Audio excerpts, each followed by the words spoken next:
الان ساعت 12:30 شبه. بعد چون که من فردا صبح میخوام برم گواهینامه‌ام تمدید کنم، تاریخ اعتبارش تموم شده، میخوام الان کارهای فردامو انجام بدم که فردا برم برای کارهای گواهینامه‌ام. با من همراه باشید که ببینید چالش های زندگی من با یه بچه و یه همسر چجوریه. خب من امروز نهار ماهی سرخ کرده بودم، این هشوش اضافه کرده، اینو چیز میکنم فریز میکنم برای یه روز دیگه. برای نهار فردا هم چون میخوام نهارم زود آماده بشه، میخوام خورشت قیمه درست کنم با گوشت چرخ کرده که زودتر بپزه، که دیگه فردا که اومدم فقط برنجم رو بپزم. حالا اینم بشورم و ریخ تازه گازو تمیز کرده بودم.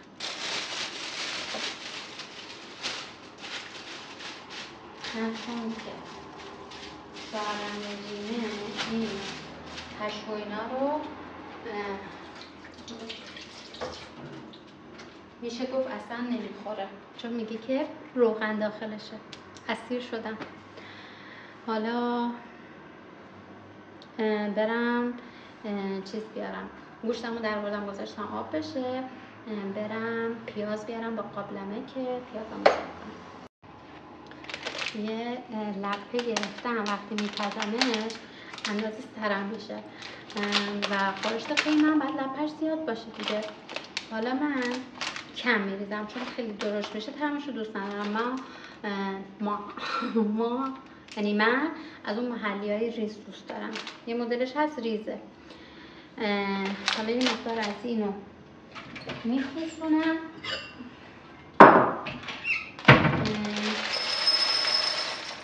با آب تصفیه، اینو میخوشونم با آب تصفیه و بعد روی پیاز داغم و گوشتم و اینا میریزمش. کلا خانم هایی که مثل من هم کار خونه رو انجام میدن، هم بیرون کار میکنن و هم اینجوری هستن که شوهرشون یک هفته شیفت سر کار نیست، خیلی مسئولیت سنگینی روی دوششونه و دیگه خودشون تقریبا میشه گفت که از پس همه چیز تنهایی برمیان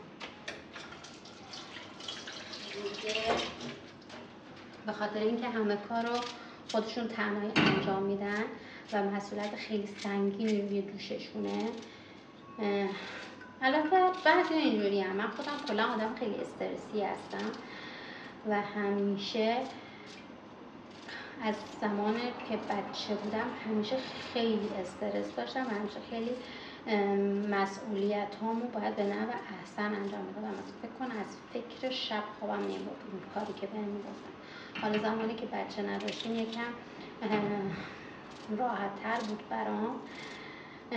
البته اون موقع نوید فقط روزا میرفت سر کار، یعنی صبح میرفت تا عصر، آخر هفته تعطیل بود، روزای تعطیل بود. ولی خب از وقتی که بچه دار شدیم و آرکان فکر کنم 4-5 ماهش بود دیگه، اینجوری شد که هفتگی میره سر کار. یعنی اونجا بهش گفتن، نه که خودش درخواست داده باشه. و بماند که یه سری مشکلات هم برامون پیش اومد که اینجوری شد به نفع ما شد، چون خیلی هزینه‌اش میخواست روزانه بره و بیاد بیشتر میشد. حالا اگه شد یه روز سر فرصت براتون تعریف میکنم داستان زندگیم. خب حالا من تا پیازم میخواد سرخ بشه، میخوام توی این چمدونا لباسای گرممون رو بیارم دیگه، چون که شبا یکم سرده و لباسای یکم سردمون یکم برای سرما خوبن رو در بیارم یه سویشرت داشتم که مناسب این فصل بوده و هر چی میگردم نیستش. برای شما هم همچین اتفاقی پیش میاد که وقتی دنبال یه چیزی هستین اون قید میشه و نیست میشه. حالا اینجوریه، هر چی میگردم نیستش. مال زمانیه که با نوید نامزد بودیم، بعد 2 تا از اونو خریدیم. من زرشکیشو خریدم، نوید سرمه‌شو خرید. بعد تا مال نوید دیگه خراب شد انداختیمش، با من هنوز سالم نو مونده. ولی خب اگه پیداش کنم بهتون نشونش میدم. برای نویدو انداختم دیگه چون رنگش رفته بود. فکر کنی چند خریده بودمش؟ فکر کنم 60,000 تومان سال 94 یا 95. 60,000 تومان خریده بودیم، یعنی 2 تا سویشرت خریدیم 120,000 تومان. زیبا نیست؟ این نیست، بریم بر بعدی. دوربین افتاد تیلا. خب اینم بافت خودمه، پارسال آخر زمستون آف برده بود خریدم و نپوشیدم شد. حالا اونقدر سرد نیست که من بخوام اونو در بیارم. بعد یه روز بشینم که هوا دیگه خیلی چیز شد، سرد شد، اون لباسای تابستونه رو بردارم و بیام اینا رو جا به جا کنم. وای خب من اینو ببندم، دارم به پیازم سر بزنم. من پیازم که به این مرحله رسید دیگه گوشت کردم و روش میریزم و میذارم چند دقیقه همینجوری با هم معاشرت کنن. بعد بهش ادویه و نمک و این چیزا میدم. چرا گوشت کرده میریزم؟ چون که عجله دارم و فردا صبح زود میخوام برم بیرون و مجبورم گوشت کرده سریع آماده بشه. اتفاقا خیلی هم خوشمزه میشه. دیگه میخوام الان البته یکم میذارم یخی گوشتم باز بشه، بعد بهش ادویه میدم. من دوست دارم رونی باشه، نمیخوام گلوله بمونه گوشتم، دوست ندارم. اینو برای خودم و آرکان درست میکنم. شوهرم که رژیم اصلا گوشت کرده نمیخوره، پس برای اون چیز درست کنم و فردا میگو در بردم براش میگو بخارپز میکنم دیگه.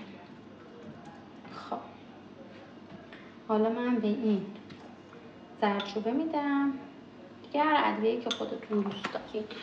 من زردچوبه میدم، ادویه 4 قلم میدم که توش زنجبیل خشک‌دار، فلفل سیاهه، یه کوچولو فلفل قرمز. این فلفل خیلی تنده، یه کوچولو میدم که اصلا فلفل نمیخوره.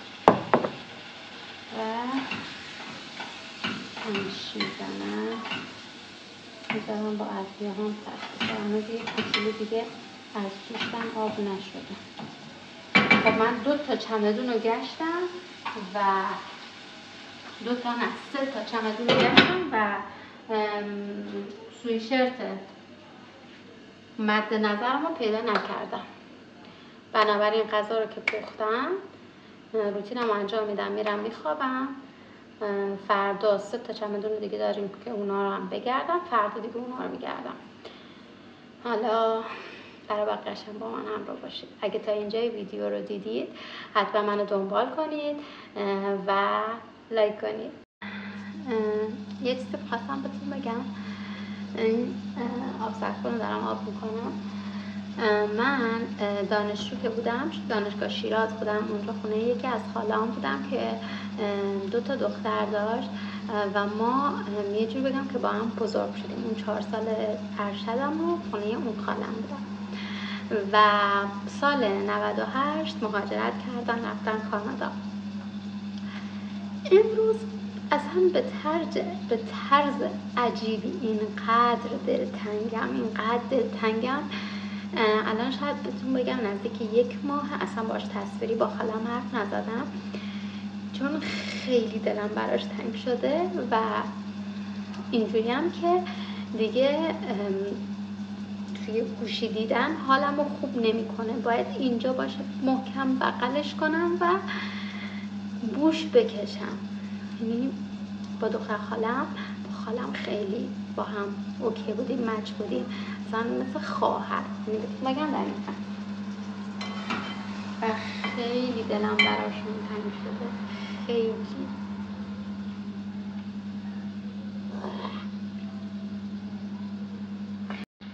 الان به جز اون خالم و 2 تا دختراش، یه دختر خاله دیگه هم که خیلی با هم اوکی بودیم و از من 9 سال بزرگتر بود، اونم فرانسه است و اصلا تازگی ها اینقدر دلتنگ عزیزان میشن و همش دوست داشتم کنارم باشن و حتی اینجوری هم که براشون وایس هم میفرستم. امروز میخواستم برای خالم وایس بفرستم، 20 بار فرستادم، چون تو هر 20 بارش من داشتم گریه میکردم، گفتم توی راه دوره نمیتونه کاری کنه و وقتی که من یه وایس بدون گریه براش فرستادم، اون یک وایس با گریه فرستاد، واقعا اونم دلش تنگ شده بود. الان 6 ساله ندیدمش. دختر خالم 1400 رفت، مامانش 98 رفت و واقعا دلتنگشم واقعا.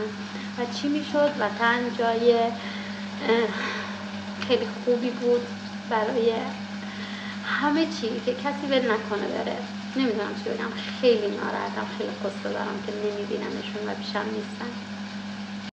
حالا تا داشتیم قصه خالم رو تعریف میکردم براتون، اینجوری شد که من دیگه لبخمم بهش دادم، روبم بهش دادم، گذاشتم رنگ باز کنه دیگه. همین دیگه بهش لیمو امانی هم میدم، حالا یا پرک یا پوز یا کامل هر جوری دوست دارین. من پرک میریزم و نیم ساعت قبل از اینکه بخوام سروش کنم زعفرون بهش میدم. برم صورتمو بشورم، بیام روتینمو با هم انجام بدیم، من برم بخوابم. ساعت 1:05 شد. همین دیگه، نور بد افتاد.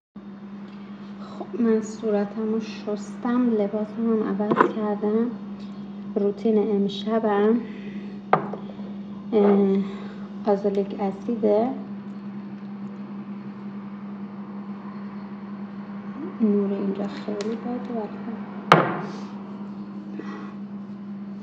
همون کردم، ریمیلم ریخته، دیگه هم خواهد اینجا یه جوش مجلسی شیک زدم.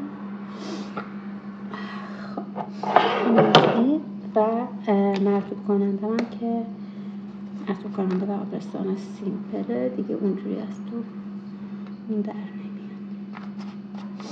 همین دیگه، چون خیلی ناراحتم سبک برگزارش میکنم، زیر خورش تمام خاموش میکنم. و الان ساعت 1 شد دیگه، بعد ساعت 8 بیدار شم که 9 میخوام برم. خب اینم از این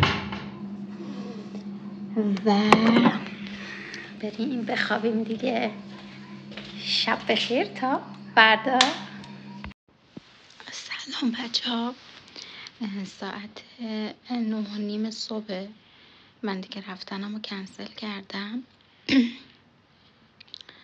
9 بیدار شدم و الان خیلی خوابم میاد، خستمه. نیم ساعته دارم همینجوری تو گوشی میگردم. اینم ارکانه که اینجا خوابیده و چقدر سرده. کولرم خاموشه، سرده، ولی دیگه هیچی، فعلا کنسل شد رفتنم، حوصله نداشتم. این همه دیشب غذا پختم، الان حال ندارم برم. اشکال نداره، غذامون آماده است. بچه‌ها من اومدم یه شفاف سازی کنم خدمتتون که من گفتم کولر خاموشه به خاطر اینکه شبا اینجا یکم خنکه، چون گفتم در مال سویشرتم، ولی روز یه کمی هنوز اونقدر خنک نیست. یعنی بعد ظهرا حداقل 1 ساعت شده کولر خونه رو روشن کن. به خاطر همین گفتم بیام شفاف سازی کنم، نگین این دختر دیوونه است دنبال سویشرت میگرده کولر روشن. هنوز توی جامم و حوصله ندارم بلند شم. شما فقط ببینید آرکان چجوری خوابیده. این کلشه، این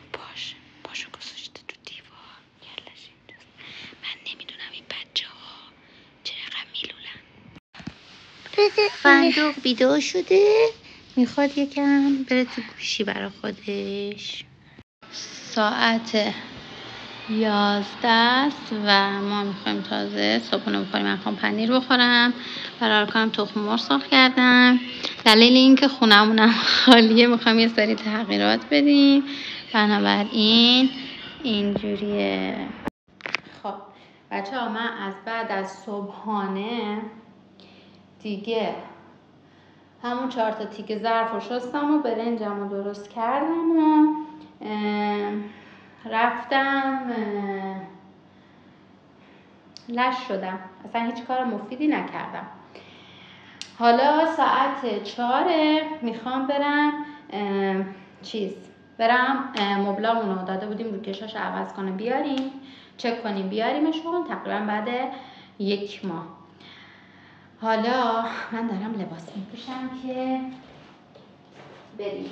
اونقدرم خونه ریخت و پاشه که نگم براتون، چون که من دیروز سالن بودم، تا از سالن اومدم خونه شام درست کردم و خوردیم و شستیم، خیلی خستم شد، جمع نکردم. اوایل مبلا رو بیاریم به خونه یه رسیگه حسابی میکنم. خلاصه میخوام خیلی دیگه به خونه برسم که سلیقه‌ام بشه. حالا تا دیدی که با بودجه‌م هم خونی داشته باشه. خب ضد آفتاب زدم، رفتم اینو بیارم بهتون نشون بدم. اینا عکسای نوزادی آرکانه که من میخوام براشون قاب بگیرم. قاب بگیرم، حالا یه گوشه خونه یا روی یه میزی یه جایی بذارمش. اینم با خودم میبرم که براش قاب بگیرم. همین دیگه. من دیگه شالم سرم کردم، اینم کیفم، اینم گردن بندمو که نمیدونم پیدا سرم قبل تازه دارم برام درست کردم، خیلی دوستش دارم. دیگه من زنگ بزنم ببینم نوید کجاست، اگه اومده پایین من برم پایین، با من همراه باشید. آقا رفتیم مبلا رو دیدیم، خیلی خوب شده بود. حالا آرکان آوردم خانه بازی، باباش رفت یه جا کار داشت و بعد بیاد دوباره بریم. الان ما کجا؟ اسکوتر بخریم، اما جایی که رفتیم خب اسکوتر داشت مثل مال فرهان بود. خب الان بابا خواهد سورپرایزت کنه. آره. حالا بریم ببینیم مغازه بازه. آره آکی خدا حافظ. باباش بهش قول داده بود که براش اسکوتر بگیره و خیلی یوهی گفت همین الان میان بریم بگیریم. حالا بریم ببینیم که سایز آرکان داره یا نه. قد خوشحاله، قد نخوره، تو حالت عادی راه نمیره. الان چون میخوام برای سریع کنم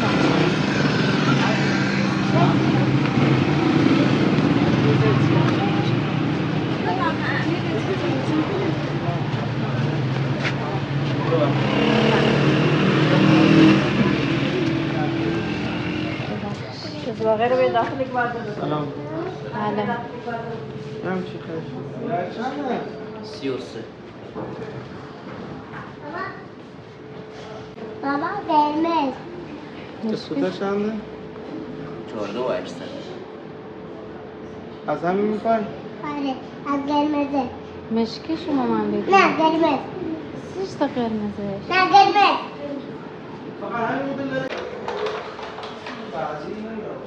بابا برای منه. برو بشین، برو سوارش کن. برو سوارش شو. ببینم خوبه؟ مشکی قشنگتر ماما. بابا ببرم بیرون بینم خوب هستم. احتیاطش که سرعتش زیاد. چه حسی داری الان؟ خوابت گرفته؟ مامان خوابت گرفته؟ داریم میریم که بریم خونه. زنگ زده به بابام که بابا جون میخوام اسکوترمو بیارم برام ببندش. حالا خوشحاله، مگه میذاره کسی کاری کنه؟ میخواد با باباش ببندش. دیگه حالا ببندنش.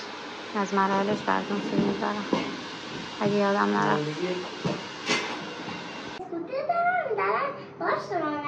کو بیا جلو ببینم الان چه حسی داری؟ خب دیگه توی گوشی؟ نه نمیدونم. خب فردا هم دیگه موهاتو کوتاه کن. شارژش کمه. نه پره. رو قلیه. خب آقا ما اومدیم خونه، مبلم بردیم دیگه. حالا میخوام اینا رو کنم بچینم. برم کمکت کنم. آره و ببینیم که چی میشه. حالا باید این 4 نفره است چون داخله ما خیلی کوچیک و تنگ و اینا بود، این 3 نفره‌شو نیاریم کم بالا. حالا باید یه 4 نفره خیلی کوچیکن بگیریم. حالا من برم اینا رو بچینم ببینم چی میشه. بذار قیچی بیارم. قیچی بیارم؟ آره. نه برم قیچی برم. میدونم کجا. بیا با این قیچیه. قیچی قرمزه کو که تیزه. بیا اینم تیزه. اینم تیزه. ولی دستمون نکنم. نه من اینجا شو بزنم. تو اینجا یواش.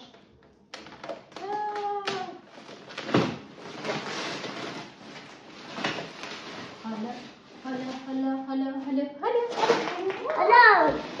اینو کنم. آره فقط مبله رو این کارتش رو پاره نکنیم. خب کجا بذاریم؟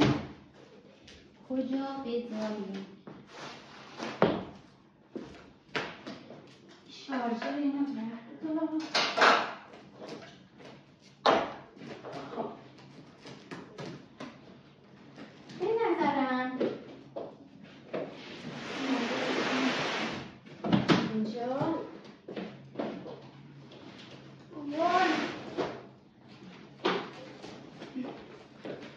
خونه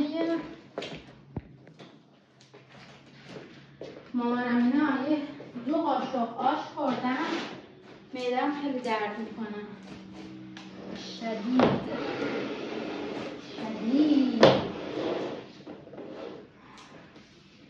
اینا خودشون تقریبا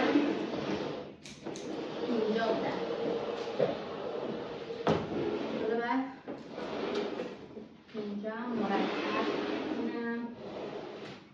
مرتب هم بچینمش چون ویدیو خیلی طولانی میشه. بعد بیام با شما ببینم که نظرتون چیه. خب خونه تا حدودی مرتب شد تقریبا و دیگه من خیلی خستمه. میخوام روتین پوستیمو انجام بدم و برم بخوابم.